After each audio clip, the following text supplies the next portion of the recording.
How unfortunate for you. Um, I've now learned my lesson to be part of a panel now instead of waiting until the end of the day to go on, but be that as it may. Let me start with some rules. The state legislation authorizing the projects requires them to meet or to prevent salinity intrusion, which is the delta outflow standards that you develop. It mandates them to protect fisheries.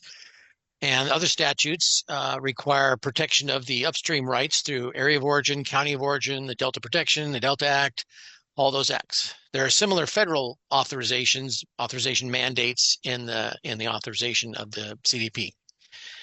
So the projects are responsible to meet what we've been talking about: fishery flows, salinity control. The projects don't plan for multi-year operations. They don't have any calculation that they've divulged to us that says if we keep this much in storage, we will be able to meet next year's standards if there's a dry condition or drought condition. They certainly don't have it for more than a year or 2 years or 3 years. So the staff's response to the people charged by statute to meet these obligations, the staff's response is, well, since they don't plan ahead, we'll figure out and propose that other people who are supposed to be protected from doing this will be obligated to do that. I can't imagine the discussions at the state board or at the staff level where you recommend we ignore state and federal laws. It's pretty bizarre to me. And nonetheless, that's what we're doing. You may recall in D1485, your predecessors determined that full mitigation of the projects would include a virtual shutting down of the export projects. Now, since that time, we've had limitations on exports. We'd have limitations on reservoir operations, and the fishery species have all crashed. We know that. That's not some nebulous claim by me.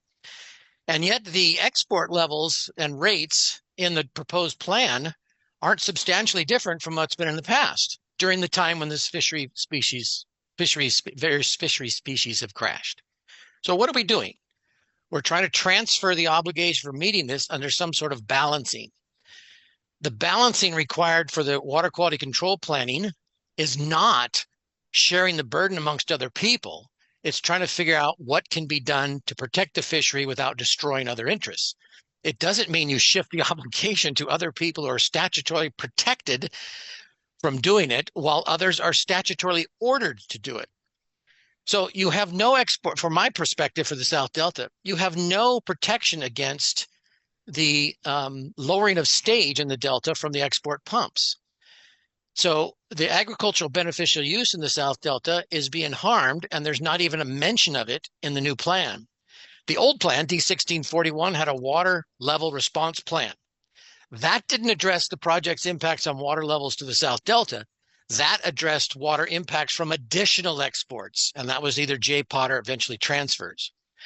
The minimum levels for protection that limited those additional exports was found in about the first 2 years to be ineffective. The plan itself required the projects to renegotiate, that's not the word, but redetermine what is protective levels if the ones that were mentioned in the plan proved to be ineffective. For 20 years, just under that, DWR and the Bureau have refused to renegotiate those minimum water levels. They've refused to do that, and the state board staff has not mentioned it once. They have not tried to address it. They've not contacted South Delta or South Delta farmers. They've done nothing. They've done nothing. What is their method of addressing it now in the new plan, which was done in the 2018 amendment? A comprehensive operations plan, right? That plan was due 18 months after the Office of Administrative Law got the 2018 amendment. What was that, 6 years ago? 5.5 years ago? So staff's proposal for addressing water level concerns in the South Delta due to exports is to have the people that refuse to negotiate the minimum levels of protective exports develop a plan to mitigate their impacts on lower levels. This is so nonsensical and irrational, it's hard to have a polite discussion. Now, I know the board members aren't in charge of each little operation that the staff is doing, but I can't imagine anybody sitting there right now listening to me would say, well, no, that's perfectly appropriate. The people that are causing the harm that won't address the harm are charged with a plan to address the harm. And then we go 5 or 6 years after they're supposed to have done it, and it's still not here. And what has state board staff done? They've done nothing. So in your implementation plan that you eventually adopt for the water quality control plan, you need to take note that your own organization doesn't follow the rules it creates.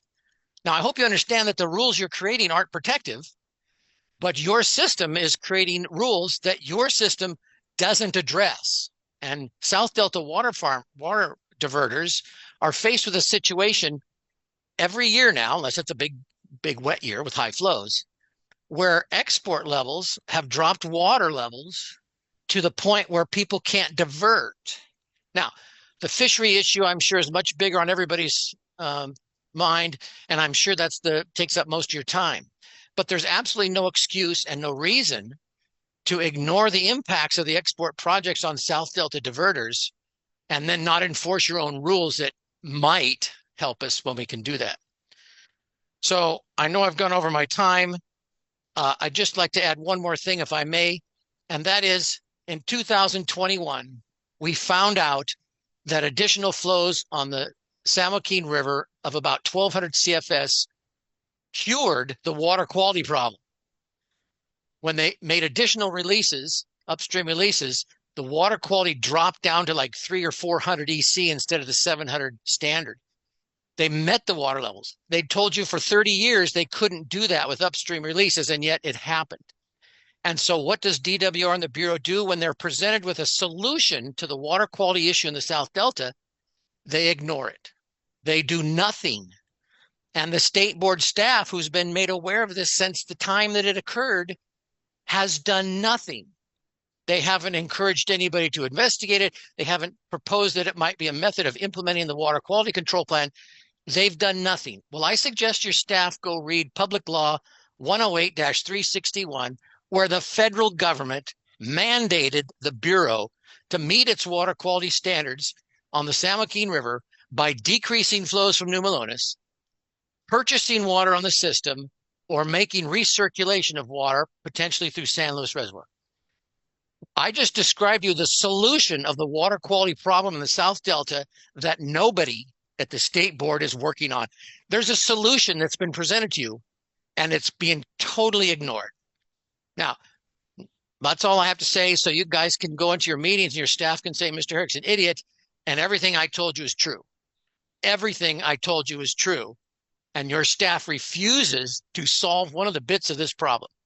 With that, thank you very much for your time. I know it's been a long day. It's always nice to end on a lunatic ranting in front of you, and I do appreciate it. Anytime anybody wants to come down and view the problems in the South Delta, call me and I'll get you out there.